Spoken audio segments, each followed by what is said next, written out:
किसान भाइयों नमस्कार। कार्यक्रम कृषि दर्शन में आपका स्वागत है। किसान भाइयों, कृषि की प्रगति में सभी का सहयोग जरूरी है। प्रदेश में विभिन्न फसलों के उत्पादन की वृद्धि के लिए नवीनतम तकनीकों के प्रयोग को अभियान के रूप में लिया गया है, जिसके सकारात्मक परिणाम सामने आए हैं। कृषि दर्शन कार्यक्रम के माध्यम से हम उन्नत तकनीकों की जानकारी आप तक पहुंचाते हैं। तो आइए कार्यक्रम की शुरुआत करते हैं और देखते हैं खबरें खेती की और मंडी भाव।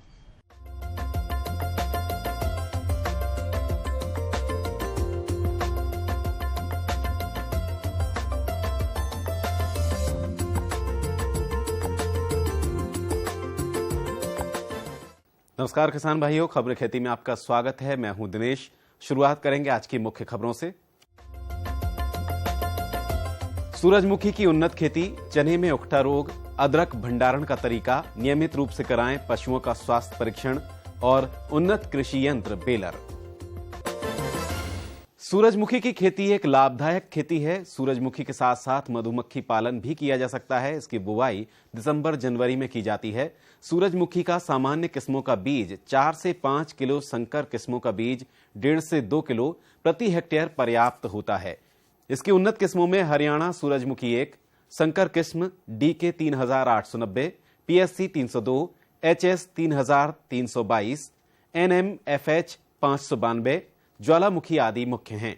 बीज की बुवाई के पहले 4 से 6 घंटे बीज को पानी में भिगोकर निकालें और सुखाने के पश्चात बीजोपचार कर बुवाई करें।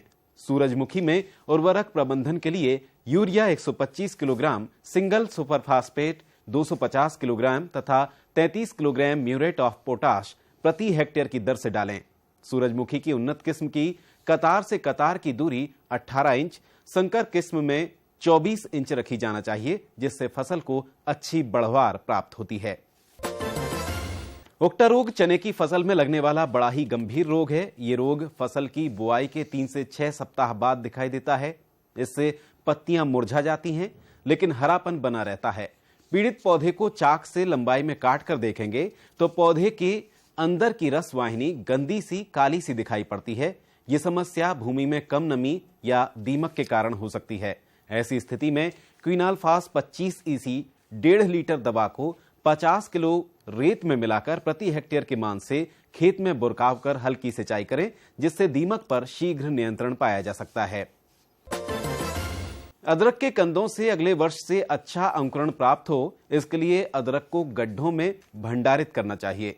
अदरक के बीज प्रकंद के लिए 6 से 8 महीने की फसल अवस्था में ही हमें स्वस्थ रोग रहित पौधों को चिन्हित कर लेना चाहिए। पौधों की खुदाई करते समय भी हमें देख लेना चाहिए कि चिन्हित पौधों में किसी भी प्रकार का रोग ना हो। बीज प्रकंदों को भंडारण से पूर्व 1 मिलीलीटर क्विनाल्फास व 3 ग्राम M45 1 लीटर पानी के हिसाब से अदरक के कंदों को 30 मिनट डुबोकर रखने के पश्चात सुखाकर ही हमें अदरक के प्रकंदों को भंडारित करना चाहिए। नियमित उत्पादकता बनाए रखने के लिए पशुओं में रोग नियंत्रण बेहद जरूरी है। इस हेतु साफ स्वच्छ वातावरण, हवादार आवास एवं संतुलित आहार पशुओं को उपलब्ध कराकर अधिकांश पशु रोगों का नियंत्रण किया जा सकता है। नियमित टीकाकरण के माध्यम से अनेकों बीमारियों पर नियंत्रण किया जा सकता है। वर्ष में 2 बार 6 माह के अंतराल से एक टंगिया, घट सर्फ एवं मुंहपका, खुरपका रोग से टीकाकरण के माध्यम से बचा जा सकता है। अस्वस्थ पशु को स्वस्थ पशु से अलग बांधना चाहिए तथा बीमार पशु की खाने पीने की व्यवस्था भी अलग से करनी चाहिए। नरवाई को न जलाए जाने की दृष्टि से फसल उपरांत खेत में गेहूं, धान आदि के बचे हुए अवशेषों यानी डंठलों को उपयोग में लाने हेतु कृषि में नई तकनीक किसानों के लिए उपलब्ध है, जिसमें बेलर मशीन यानी बंडल बनाने वाला यंत्र, इसके द्वारा फसल अवशेषों की बेल यानी गठान बनाकर आपूर्ति चीनी उद्योग, बायोमास विद्युत उत्पादन, पेपर इंडस्ट्रीज, कागज के उत्पादन, डेयरी पशु एवं प्रकृति खाद, वर्मी खाद की आपूर्ति की जाती है, जिससे किसानों को फसल अवशेषों से आर्थिक लाभ पहुंचता है। खबरें खेती में फिलहाल किसान भाइयों इतना ही। आप देखिए मंडी भाव। मुझे दीजिए इजाजत। नमस्कार।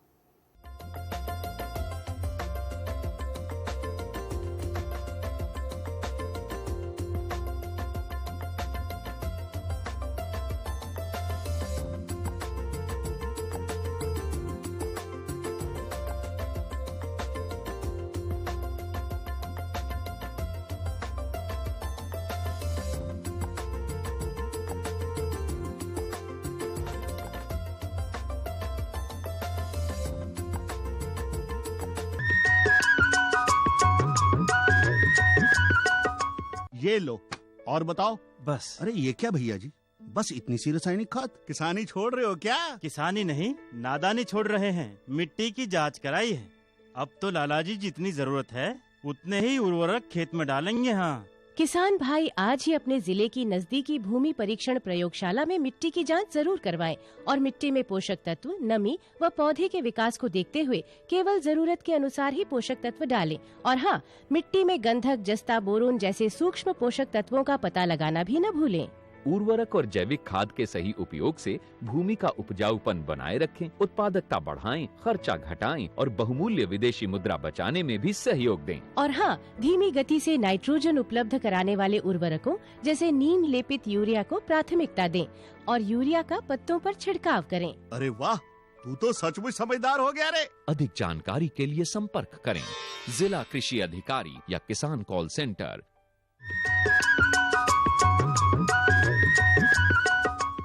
किसान भाइयों, गांव कोसमी और घाईखेड़ा की महिलाओं ने खेती और व्यवसाय कर अपनी एक नई पहचान बनाई है। स्व सहायता समूह बनाकर उन्होंने घर और गांव का नाम रोशन किया है और आर्थिक स्थिति मजबूत की है। तो आइए आज हम ऐसी ही कुछ महिलाओं से करते हैं बातचीत।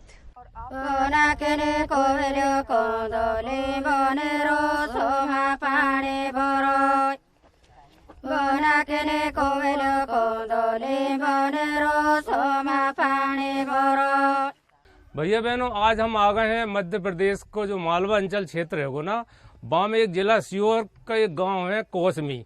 वहाँ की माता बहनों ने इकट्ठे होकर 10-15 जो माता बहनें उन्हें इकट्ठा होकर एक बनाओ समूह। समूह का मतलब जो हो है कि महिलाएं इकट्ठी हो जाएंगी तो मजबूत हो जाएंगी। जब महिलाएं इकट्ठी होंगी तो गांव मजबूत होगा और जब गांव मजबूत होगा तो देश मजबूत होगा। और यहाँ की जो माताओं बहनों ने मिलकर सोची है कि खेती बाड़ी को काम तो हम करते ही हैं, अब हम काम करेंगे ऐसो जैसे हमारी परिवार की आमदनी भी बढ़े और गांव भी सुखी हो। अब जरूरत जब बात की हैगी कि समूह कैसे बने और समूह बनावे का प्रक्रिया हैगी, कौन कौन साहब गांव में आके जब बातें समझाते हैं। तो भैया अभी हमने हमारे पास जहीं है थे एक साहब, वो कहाँ चले गए? अयो भैया दायमा साहब कहाँ हो गए? हम आप ही के गांव में आए हैं। अरे नमस्कार साहब। नमस्कार साहब। हम आपसे जानत हैं कि आपके गांव में जो समूह बनो है, हमें पता चलो है कि माताओं बहनों ने एक समूह बनाओ है। कैसे बनाओ है, जा कोई का प्रक्रिया हैगी, जा कुछ ट्रेनिंग मैनिंग धंधे की बात बताओ आप। जी हाँ भैया, हम लोग जीविका परियोजना के माध्यम से यहाँ पर 2 महिला समूह गठित किए हैं और एक किसान क्लब गठित किए हैं ताकि हम लोग यहाँ पे सस्टेनेबिलिटी ला सकें। क्योंकि आज के वर्तमान परिदृश्य में समूह एक ऐसा है जो संगठित कर हम लोग किसी काम को मजबूत बना सकते हैं। हमारे गांव में 2 महिला समूह हैं, भारतीय महिला समूह और विजय महिला समूह, जिसके माध्यम से महिलाएं खेती से जुड़ रही हैं और रेशम की खेती कर रही है। साथ ही साथ रेशम की खेती करने के बाद में अच्छी बात यह है कि वो जैविक पद्धति से यहाँ पे अपनी किसानी में लगी हुई हैं और सब मिलजुल कर काम करती हैं। भैया तुमने जा तो बड़ी अच्छी बात बताई, पर जब तक हम माताओं बहनों के बीच में जाकर सच्चाई नहीं समझेंगे तब तक कैसे समझ में आएगी हमारे। तो अपन चले माताओं बहनों के बीच में। चलिए।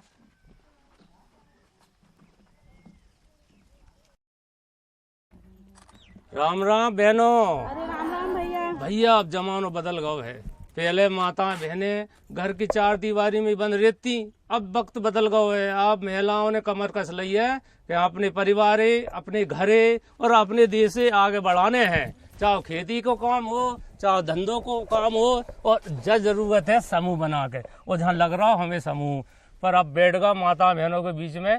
पर पीछे कुछ भैया भी बैठे, पहले हम आगे बैठे थे, अब बहनें पीछे आगे बैठने लगी। आपको परिचय दें, आप कौन हैं? भैया मेरा नाम सायमा है और जीविका परियोजना की तरफ से मैं इस गांव में क्लस्टर कोऑर्डिनेटर के पद पे काम करती हूँ। तो जा आप समझ कहाँ से आई, कौन ने बताई, जानकारी कौन ने दी कि समूह बनाओ है? ये हमारे संस्था की तरफ से जानकारी मिली हमको कि महिलाओं को संगठित करना है, समूह बनाना है, उन्हें आगे बढ़ाना है, अच्छे उनको बातें बता के उनको आयवर्धक काम से जोड़ना है। सायमा बहन, जा अब आपने जो बातें बताई हम तब तक भरोसा नहीं करेंगे जब आप कोई बहन से बात नहीं कराएंगे। तो कौन सी बहन है जो जैविक खेती को काम करते हैं? भैया संगीता बहन है, उनसे करो। हाँ संगीता बहन, आप हमें बताओ कि जैविक खेती क्या होते है? सर जैविक खाद जो गोबर अपन किट बना के और गोबर उसमें डाल के केचुआ उसमें डाल के और खाद बनाते हैं और उसको खेत में डालते हैं। अरे जब बात तो समझ में आ गई, पर बात कैसे बना दो, कैसे तैयारी करते हो भाई, का सामान वहाँ में लगते है? सर उसमें किट बनाते और उसको उसमें गोबर डाल देते, फिर केचुआ उसमें डाल के और जो केचुआ है वो उस खाद बनाते उसमें डाल के, केचुआ को डाल के और उसमें खाद बनाते हैं। तो माताजी आप हमें जब बता दो कि जब ज्वार की खेती की तैयारी से कटाई तक कितना वक्त लगते और का सामान लगते और आपको का काम है वहाँ में? पहले तो बोनी चले, बोने के बाद में बखर चलाए, बोनी करे, बोनी के बाद में फिर निंदाई होए और फिर खाद फेंकना और फिर होरिया भगाना, फिर काटना, फिर निकालना। कहीं को आदमी कर लगे नहीं तो लेडीज ही करे काम, ये पूरी काम। तो भैया बहनों, जब गांव कोसबी में आकर हमने जब देखो कि जहाँ की महिलाएं काफी सशक्त और जागरूक हैं। एक महिला सशक्त होगी तो दो परिवार सशक्त होंगे और दो बार परिवार सशक्त होंगे तो पूरा गांव सशक्त होगा।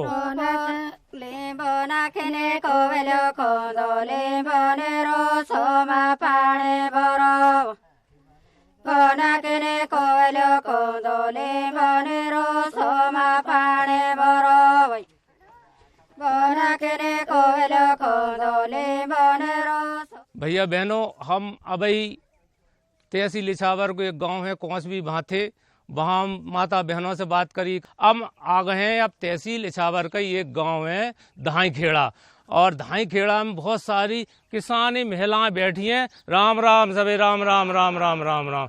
तो भैया और बहनों आप देख रहे हैं कि ये जो वही धरती पुत्र हैं, वो धरती की बहनें हैं, जिनकी मेहनत पर 125 करोड़ हमारे भैया बहनन को पेट भरात है और देश आर्थिक रूप से मजबूत होता है। तो हम इनकी भी सच्चाई जाने कि जगहों में कौन कौन सी अच्छी बात हो रही हैं, तो आओ उन्हें मिले हैं। तो सभी बहनों ने राम राम, जी पहले आप बताओ कि कौन से गांव में रहते हो, कौन कौन से घर गृहस्थी को काम करते हो और घर में सुख शांति है और कछु परेशानी तो नहीं है खेती बाड़ी में तुम्हारे गांव में? नहीं है भैया। अच्छा, खेती बाड़ी में कौन कौन सी आप पैदावार फसल लेते हो? गेहूं बोए, सोयाबीन बोए, ज्वार बोए, मक्का बोए। अरे ज्वार माता भी बो आप? ज्वार भी। अरे राम राम राम। ज्वार माता तो हर स्थिति में पैदा हो जाए, जब सबरी फसलें धोखो दे दें बात हो, अब भूखो नहीं मरन दे। तो हमें बताओ तुम्हारे घर पे कितनी जमीन है और पहले आप कैसी खेती करती, अब का फायदा हुआ नए नए जो तरीकन से?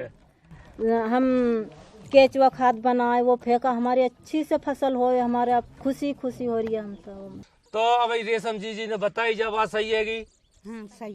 तो आप कौन कौन सी घर में आपके खेत में पैदावार लेती हैं? भैया गेहूँ भी लेवा, कई चना मसूर ये बोए, ये भी लेना, सभी बोए मिलवा जुड़वा। आप बताओ मुर्गी के काम में गांव में कौन कौन सी सामग्री लगता है और कछु पैसा लगते हैं और कितना फायदा होता है? खूब फायदा। तो कैसा मान ले हम खूब फायदा हो, क्या बताओ इतना फायदा हो? बकरी भी बेच दा, वो भी फायदा, मुर्गी भी बेच दा, वो भी फायदा, मई का घी बेच दा, वो भी फायदा, घी भी बेच दे। और खेती को सामान वाला ही बच रहा हो? वो सामान का लगी बच रहा। तो जो बच रहा हो पैसा बा को कहीं जमा करो कि? जमा भी कर दा, खर्चो भी ले ला, बच्चे बच्ची भी है। तो सभी माता बहनों को राम राम, और आपसे बात करके हमें बहुत अच्छा लगो। और हमारी जो दूरदर्शन मध्य प्रदेश की टीम आपके बीच में आई, कैसो आप लगो? अच्छा लगे। तो आप देख रहे हैं ये धाई खेड़ा गांव की माता बहनें हैं। इनसे बात करने के बाद हमें ऐसा महसूस हुआ कि हमारे देश की गांव की माता बहनें किसी से कम नहीं है, उनमें काफी दम है।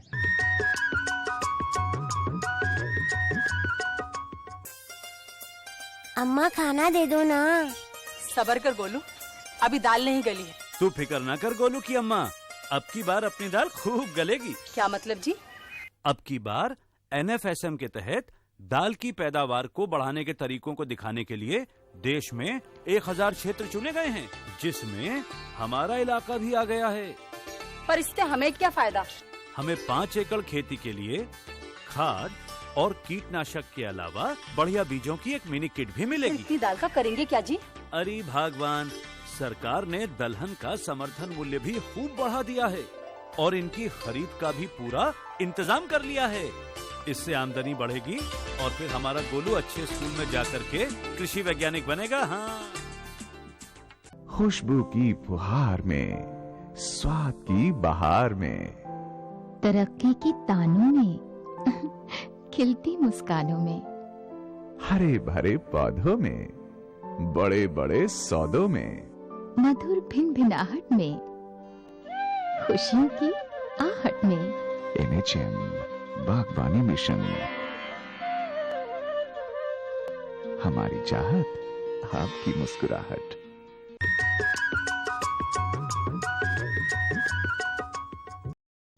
किसान भाइयों, इस समय हम रबी की फसल चने के बारे में बात करेंगे। चने की बुवाई कहीं हो चुकी है और कहीं हो भी रही है। इस समय हमें चने में कौन कौन से सामयिक कार्य करने चाहिए जिससे हम अधिक से अधिक उत्पादन प्राप्त कर सके। आइए जानते हैं हमारे विशेषज्ञ उपेश कुमार पटेल से।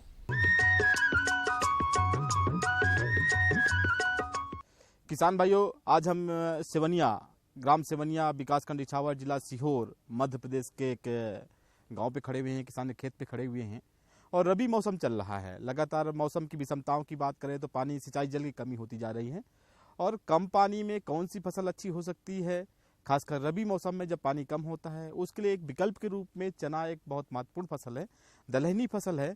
और रबी ऋतु में अगर मुख्य दलहनी फसल की बात करें तो चना ही एक ऐसी फसल है जो अच्छा उत्पादन ज़्यादा रकबकवर करती है। एक समस्या बहुत गंभीर है किसान की। अगर किसान परिप्रेक्ष्य में हम बात करें तो चना में बहुत अच्छाइयाँ हैं। अच्छाइयाँ ऐसी हैं कि कम पानी है तो भी अच्छा उत्पादन देती हैं और अच्छा खासा पैसा किसान को इससे मिलती है, आमदनी भी मिलता है, लाभ किसान को प्राप्त होता है अगर दूसरी फसलों की तुलना की बात करें। लेकिन इसी के साथ साथ एक गंभीर समस्या इस चने की फसल पर जो आती है वो एक उकठे की समस्या आती है कि चना उमलता है। एक तो 10 से 25 दिन की अवस्था, 30 दिन की अवस्था जैसी फसल की होती है, इस अवस्था में चना उमलना शुरू कर देता है और चना सूख जाता है। इसके अलावा यहाँ पे बीच में रुकता है और जैसे घेटियाँ अवस्था आती है, चने में दाने बैठते हैं, घेटियाँ बैठती हैं, उस अवस्था में चना उमलता है। ये एक ऐसी समस्या है जो वास्तव में चना उत्पादक किसानों के लिए एक बहुत गंभीर समस्या है। इससे चना का उत्पादन सीधा सीधा प्रभावित होता है। दूसरी एक गंभीर समस्या चने में और है, उसकी बात करें तो एक इल्ली है जिसे फली बेधक कीट कहते हैं और इस कीट का नाम भी अगर बात करें तो चना का फली बेधक कीट कहते हैं। कारण क्या है कि ये जो इल्ली है चना फसल पे ही ज़्यादा अपना प्रकोप करती है, ज़्यादा प्रभाव करती है, इसलिए इसका नाम भी चना में फली बेधक कीट है। इन दो समस्याएं ऐसी हैं जो चना उत्पादक किसानों के लिए एक चैलेंज है, एक चुनौती है कि कैसे हम कम पानी में ज़्यादा चने का उत्पादन प्राप्त करें। तो मैं मध्य प्रदेश के किसानों के साथ साथ देश के किसानों से भी बात करूंगा कि चना जहां उगा रहे हैं, चने की जो गंभीर समस्या खासकर उमलने की समस्या है, इसके निजात के लिए किसान भाई ध्यान देना है कि समन्वित कीट व्याधि प्रबंधन, चाहे इल्ली की बात करें या दीमक की बात करें या उमलने की बात करें, इन सभी की रोकथाम के लिए जो कीट और बीमारियां हैं इनकी रोकथाम के लिए एक तकनीक है। अगर उस तकनीक का इस्तेमाल करेंगे हम तो चने में उमलने की समस्या कम होगी, इल्ली का प्रकोप कम होगा, ज़्यादा उत्पादन प्राप्त होगा, लाभ हमें ज़्यादा होगा। ये तकनीक क्या है? समन्वित कीट व्याधि प्रबंधन। इसका पहला अवयव है कि हर किसान को 3 साल में एक बार ग्रीष्मकालीन गहरी जुताई करनी चाहिए। अगर 3 साल में एक बार गहरी जुताई किसान करता है तो जो कीड़े बीमारी के अंडे बच्चे जमीन में छुपे हुए हैं तो ऊपर आते हैं और तेज धूप में ये नष्ट होते हैं, या फिर चिड़िया कुछ बीन के खा जाती हैं, या फिर इतनी गहराई पे चले जाते हैं जो जड़ों से संपर्क उनका टूट जाता है तो अगली फसल पे इनका प्रकोप कम होता है। तो पहली बात कि किसान को 3 साल में एक बार ग्रीष्मकालीन गहरी जुताई करनी चाहिए। दूसरा, किसान को, क्योंकि बहुत सारे किसान ऐसे हैं जिन्होंने खेतों को तय कर दिया है ये कि खेत हमारा ऐसा है जहाँ पे सोयाबीन काटने के बाद हम पानी कम है तो चना लगाएंगे, ये खेत ऐसा है जहाँ पानी पर्याप्त वहाँ सोयाबीन काटने के बाद हम गेहूँ लगाएंगे। तो यहाँ पे जो क्रॉपिंग सिस्टम की बात करें, क्रॉप रोटेशन की बात करें, फसल चक्र की बात करें, वो नहीं होता, लगातार चना चना चना चना, जिस कारण इन कीड़े बीमारी का प्रकोप ज़्यादा होता है। किसान भाइयों, यहाँ पे हमें ध्यान देना है कि पहले की हमारी समस्याएं अलग थी, पाइपलाइन हमारे पास नहीं थी, ढेर सारी समस्याएं थी। वर्तमान समय में हमारे पास पाइपलाइन है, हम चाहें तो खेतों को अदला बदली कर सकते हैं। जहाँ पे हम चना लेते हैं वहाँ पे गेहूँ ले लें, जहाँ पे गेहूँ लेते हैं वहाँ पे चना ले लें, जिससे दोनों फसलों का उत्पादन बढ़ेगा। तो अगर चने वाले जगह गेहूँ लेंगे, गेहूँ वाले जगह चना लेंगे तो चने में जो उमलने की समस्या है, कीड़े बीमारी की समस्या है उससे काफ़ी कुछ निजात मिलेगा। साथ ही साथ जहां हम समझ रहे हैं कि ये खेत हमारा ऐसा है किसान भाइयों कि लगातार ये समस्याएं इस खेत में आती हैं और इसमें चना ही हमें बोना है, उस अवस्था में मिट्टी उपचार की ही बात करते हैं कि मृदा को उपचारित करें। और मृदा उपचार के लिए ट्राइकोडर्मा बहुत बढ़िया है। 1 किलोग्राम ट्राइकोडर्मा, 1 किलोग्राम स्यूडोमोनास 1 एकड़ के लिए पर्याप्त है। इसको 30 से 35 किलो सड़ी गोबर की खाद मिला के जब बुआई की अंतिम बखरनी करते हैं किसान भाई, उस अवस्था में इसको फैला दें और पीछे से बोनी कर दें, तो ये अपने आप में मिट्टी में जाएगा और जो हानिकारक फफूंद हैं जो मसने को पैदा करती हैं उनकी रोकथाम करेगा। ऐसे ही किसान भाई अगर बात करें जहाँ पे दीमक की समस्या है, उदी की समस्या है, उस दीमक की रोकथाम के लिए किसान भाइयों हमें क्लोरोपारीफास दवा है जिसकी 5 ml मात्रा 1 किलो बीज के लिए पर्याप्त है, इससे उपचारित हमें करना है। साथ ही इन फफूंदनाशक के बाद कीटनाशक का उपचार करना है। लेकिन यहाँ पे ये भी ध्यान देना है जो कल्चर हमारे चना फसल के लिए अनुशंसित हैं उनका भी हम उपयोग अपनी फसल पे करें, जिसमें राइजोबियम और पीएसबी इनकी 5-5 ग्राम मात्रा 1 किलो बीज के लिए पर्याप्त है, जिनके लगाने मात्र से उत्पादन भी आपका अच्छा प्राप्त होगा।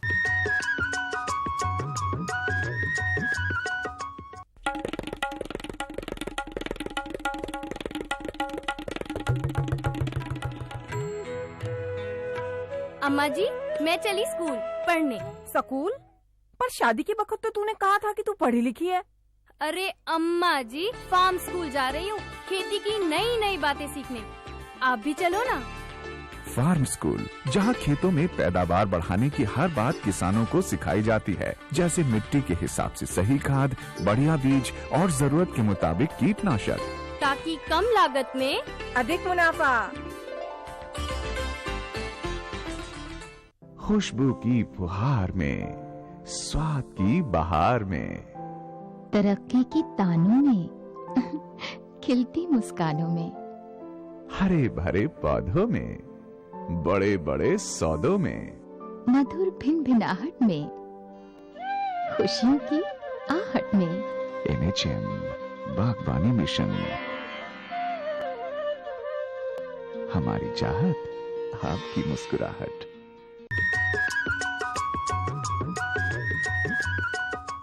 किसान भाइयों, हमें पूरा विश्वास है आपको हमारा ये कार्यक्रम जरूर पसंद आया होगा। इस कार्यक्रम को लेकर आपके मन में जो भी विचार है हमें इस पते पर भेज सकते हैं। हमारा पता है कार्यक्रम कृषि दर्शन, द्वारा निदेशक कमरा number 4, Doordarshan Kendra Shyamla Hills Bhopal. Pin code है 462013। तो अगले अंक में आपसे फिर मुलाकात होगी, तब तक मुझे दीजिए आज्ञा। नमस्कार।